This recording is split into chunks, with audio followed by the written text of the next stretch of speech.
This week you're having lunch with a friend, but next week you're going to be that person's boss. And suddenly every conversation with your friends, peers, coworkers, and colleagues start to feel a little different.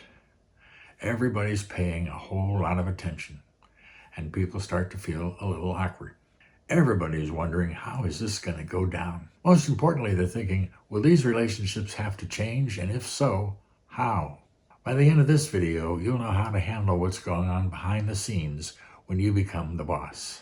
Let me save you a bucketful of challenges. Hi, I'm Gary. Let's take a look under the hood and see what's going on. So, what's going on in their heads? What kind of questions do they have on their minds? Well, let's take a look. They might be thinking, can we remain friends when you're the boss?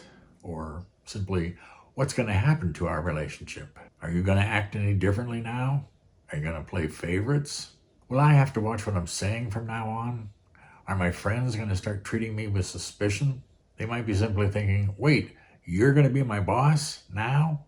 How did this happen? Questions like these have one thing in common. They're all different forms of a very, very common question. WIIFM. What's in it for me? And while every employee has questions similar to these when they get a new boss, these are personal. It matters to them. Your promotion has just become the elephant in the room. So yes, just like you, they're feeling awkward. So let's take a look at what you can do over the next few days and weeks to make your move into your new role as smooth as possible. First, don't ignore the fact that you feel awkward or that they feel awkward. In fact, normalize it. Announce it. Say it out loud. You know what? I'm feeling a little awkward about all this, and I'm sure you are too. I bet if you say it out loud like that, you're going to get some nods around the room as people agree. Then schedule some one-on-one meetings with everybody in the room. These are critical times when the two of you, each of you, together in a room, can talk about things openly and candidly and sort it out before it goes any further. In these conversations, you're going to want to talk about what is going to change, what has to change, and what's never going to change. So you might find yourself saying things like, I'm probably going to be spending a little less time with you in the future than I did in the past. That said, I think we can remain friends and do so after work just as we have all along. And that said, I don't think we can have conversations outside of work about work because it just wouldn't be appropriate with me in this role. I don't want to be saying anything to you that I wouldn't be saying to everyone. And next you'll want to talk about expectations, one of them being, I expect to treat you like I would treat any other employee on the team, no more, no less. I want to be fair for everybody. And I would expect that you would treat me as your new boss the same way you would if it was any other person who was stepping into this role. Now, you know, we're not going to be able to joke around about management the way we have in the past. It wouldn't be right with me in this role. You get that, right? The third thing I want you to do in these meetings with each person individually is truly connect to them in this way. Say something like, you know, I think we can both agree there's probably going to be a bump or two in the road ahead.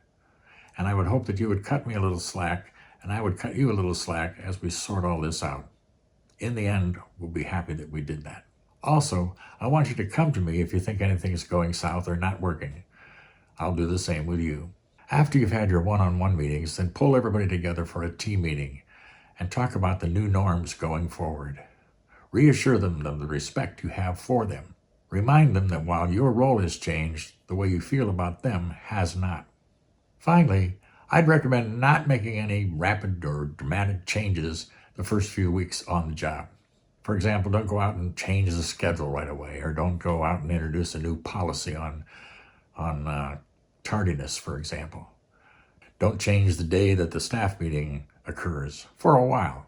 There'll be plenty of time to do that later, but in the beginning, take it slow, take it steady. The most important task you have in the first few weeks is simply to build trust. And you do that by being steady, confident, and poised. By keeping your poise, being thoughtful, staying fair, all of that takes time. But over time, people will notice. Not right away, but eventually they'll see not the manager you want to be, but the one that you are. So, thanks for watching. See you next time.